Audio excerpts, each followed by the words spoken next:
देख रहे हैं real estate sector as a whole जो है वो बहुत बढ़िया रहा है, और उसमें भी अगर हम बात करें डिमांड सिनेरियो की, काफ़ी बढ़िया रहा है। पूरा साल जो है वो बेहतरीन रहा है। तो उसके ऊपर ही पहले तो चर्चा की शुरुआत करते हैं सर। डिमांड सिनेरियो जो रिवाइवल आया है कोविड के बाद पर्टिकुलरली, उसके बारे में थोड़ा सा अपडेट कैसे देख रहे हैं आप, और उसके बाद डिटेल में चर्चा करें अभिषेक जी। गुड आफ्टरनून यश, धन्यवाद इस शो पे इनवाइट करने के लिए। देखिए, कोविड के बाद डिमांड में डेफिनेटली काफी बढ़ोतरी हुई है और वो सस्टेन रही है। पिछले 2 साल में आप अगर देखें, ओवरऑल डिमांड कंटिन्यूड रही है, बॉयंट रही है। और इनफैक्ट कई मार्केट्स में अब हम प्री कोविड लेवल को क्रॉस करके पीक की तरफ जा रहे हैं। और ये हाफ ईयरली अभी कुछ रिपोर्ट्स पब्लिश हुई हैं, उसमें भी आप देखेंगे जो डेटा अवेलेबल है across the country, demand sustained है और पॉजिटिव है और ग्रो हो रही है। इसका मेन जो रीजन वो ये रहा है कि लोगों को ये रियलाइज हुआ है कि परचेज करने का ये समय एकदम अच्छा है, और जो प्राइसेस हैं वो एकदम रीजनेबल हैं। और आज की डेट में जो डिमांड सप्लाई गैप क्रिएट हुई है उसकी वजह से इनफैक्ट प्राइसेस अप्रिशिएट हो रहे हैं। तो ओवरऑल सस्टेन डिमांड है और काफी पॉजिटिव मोमेंटम दिखाई दे रहा है इंडस्ट्री में। अच्छा सर, अब पूरा इंडस्ट्री की ओवरऑल हम बात करना चाहेंगे, क्योंकि बहुत इंटरेस्टिंग जगह पर अब हम देख रहे हैं। डिमांड की तो ऑलरेडी हमने बात की, लेकिन साथ ही साथ ये पूरा जो साल रहा है पिछला, उसके बारे में भी अगर हम बात करें तो इन्फ्लेशनरी सिचुएशंस भी थी, रॉ मटेरियल वगैरह में भी थोड़े से प्रॉब्लम्स थे। उसके बावजूद भी हमने देखा है कि पूरा सेक्टर जो है वो बढ़िया तरीके से सर्वाइव होता हुआ दिखा है। पूर्वांकरा की पर्टिकुलर बात करें, इन्फ्लेशनरी सिचुएशंस को कैसे हमने मिटिगेट किया, कैसे आगे बढ़े हैं हम, और ये चैलेंजिंग समय में भी हमने कैसे बिजनेस को सस्टेन करके रखा है सर। यश, देखिए, जो इन्फ्लेशनरी प्रेशर रहा है लार्जली इनपुट कॉस्ट को लेकर के, उसको हम प्रॉफिट मार्जिन प्रोटेक्ट करने के लिए हमने भी प्राइसेस बढ़ाए हैं। और जी। प्राइसेस बढ़ाने के बावजूद हमने देखा है कि जो डिमांड है वो कंटिन्यू रही है और बॉयंट रही है। इनफैक्ट आप देखिए, लास्ट ईयर हमारा जो अंडर कंस्ट्रक्शन और न्यू लॉन्चेस का सेल था वो 51% से ज्यादा रहा उसके पिछले साल के मुताबिक।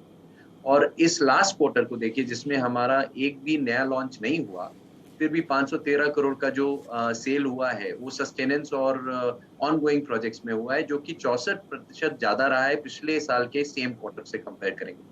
तो ओवरऑल आप देखिए हमारा परफॉर्मेंस बहुत अच्छा रहा है। और इसको कई तरीके हैं मिटिगेट करने के लिए। एक कंपनी के पास जो मेन एडवांटेज है वो हमारे पास अलग-अलग तरह की प्रोडक्ट कैटेगरी है। देखिए, हमारे पास प्रोविडेंट है, जो अलग टिकट साइज़ में बिकता है, अफोर्डेबल हाउसिंग में बिकता है। हमारे पास पूर्वांकरा है जिसमें लग्ज़री है और ऑफ़िस है। प्लॉटेड डेवलपमेंट है जिसने बहुत अच्छा परफॉर्मेंस किया है। हमारे लिए वो आउट परफॉर्मर रहा है, और इनफैक्ट हमारा काफ़ी न्यू लॉन्चेस प्लॉटेड डेवलपमेंट में भी आ रहे हैं। तो ओवरऑल क्योंकि हम डाइवर्सिफाइड लोकेशन में हैं, 9 लोकेशंस में हैं और हमारे पास अलग-अलग प्रोडक्ट कैटेगरी है, तो हमें सेल्स के परफॉर्मेंस के बारे में कोई ज़्यादा तकलीफ नहीं हुई। इनफैक्ट बहुत ही पॉजिटिव रहा है और हमने ज़्यादा मार्केट शेयर गेन किया है। इसका एक और रीज़न भी है कि मार्केट में कंसोलिडेशन जो डिमांड का हो रहा है, वो ब्रांडेड स्ट्रॉन्ग लार्जर प्लेयर्स की तरफ हो रहा है। तो पूर्वांकरा को आप देखेंगे तो ये टॉप डेवलपर्स है कंट्री में से, और उसकी वजह से ये एक बड़ी एडवांटेज हमको मिलती है, जो कि ब्रांड इतना स्ट्रॉन्ग है कि कस्टमर का जो कंसंट्रेशन है वो कुछ ही ब्रांड्स के ऊपर है खरीदारी करने के लिए। तो इससे काफ़ी एडवांटेज रहा है हमको। अच्छा सर, अब जो फेस्टिव सीज़न आ रही है, और पर्टिकुलर यहाँ से आगे के आउटलुक के बारे में अगर हम बात करें, क्योंकि डिमांड सिनेरियो ऑलरेडी अच्छा रहा है और अब दो बूस्ट नए मिलेंगे। एक तो फेस्टिव सीज़न आ रही है, प्लस जो इस बार के फिनेंशियल ईयर के हिसाब से अपसाइकल जो हैं इनकम स्ट्रीम्स के हिसाब से भी देखें तो वो भी बढ़िया रहे हैं। तो इनको देखते हुए आने वाले वक्त में ये जो नेक्स्ट यहाँ से सेकेंड हाफ कहें, या फिर जो नेक्स्ट 3 तिमाही बाकी बची है इस फाइनेंशियल ईयर की, कैसे देख रहे हैं सर आप ओवरऑल आउटलुक के हिसाब से देखें तो? और ये पर्टिकुलरली दिसंबर तक का तो पूरा 6 महीने का माहौल बढ़िया रहने के पूरे पूरे आसार है अभिषेक जी। बिल्कुल, देखिए, हमारा 16 मिलियन स्क्वायर फुट का लॉन्च पाइपलाइन है इस साल, जिसमें से 6 मिलियन स्क्वायर फुट पूर्वांकरा में है, 6 मिलियन प्रोविडेंट में है और 4 million square foot plotted development में है।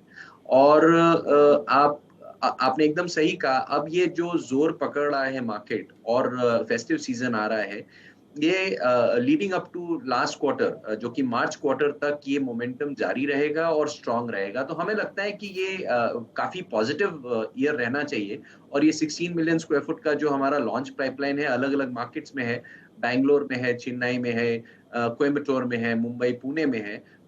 इससे हमको काफ़ी एडवांटेज मिलेगी क्योंकि हम लोग अलग-अलग ज्योग्राफी में हैं, अलग-अलग प्रोडक्ट कैटेगरी में हैं। तो हमें लगता है कि ये साल हम लोग काफ़ी looking forward to the rest of the year कि अच्छा परफॉर्मेंस रहना चाहिए और मोमेंटम और बढ़ेगा। ठीक है, तो ये बात भी ज़रूर हम ध्यान में रखेंगे। अच्छा, नए लॉन्चेस के बारे में डेफिनेटली आपने बात की है, तो उसके बारे में भी थोड़ा-सा समझना चाहेंगे। कौन से टिकट साइज़ के हिसाब से आप नए लॉन्चेस पर फोकस कर रहे हैं और पर्टिकुलर सबसे ज़्यादा किस पर ज़ोर रहेगा? कमर्शियल है, रेज़िडेंशियल है, दोनों के अलग-अलग हम बात करें यहाँ पर। अभिषेक जी। जी यश देखिए आप प्रोविडेंट में हमारा जो टिकट साइज़ होता है 30 से 70 लाख 75 लाख के बीच में होता है।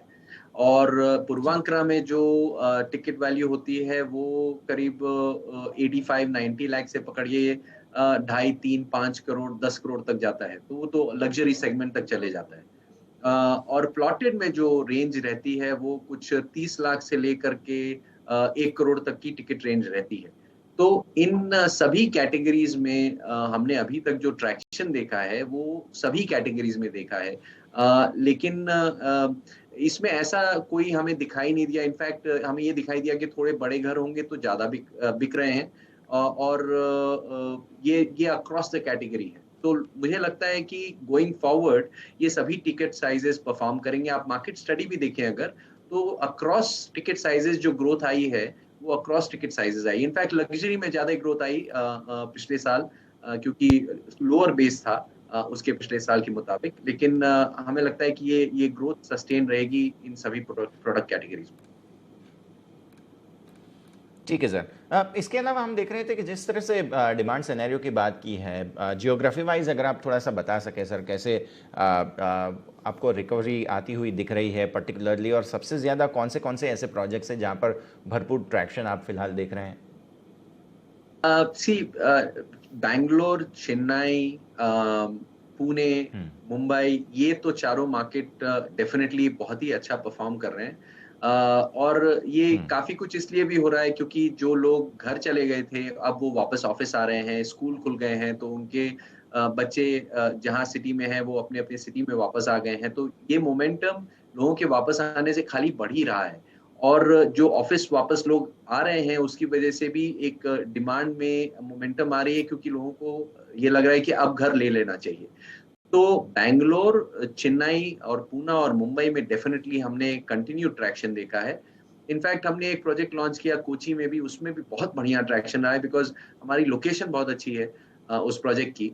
और आने वाले समय में हमें लगता है कि ये चारों मार्केट बहुत बढ़िया परफ़ॉर्म करेंगे क्योंकि जितने आईटी प्रोफ़ेशनल्स हैं, उनको इंक्रीमेंट अच्छा मिला है, नया एम्प्लॉयमेंट अच्छा जनरेट हुआ है।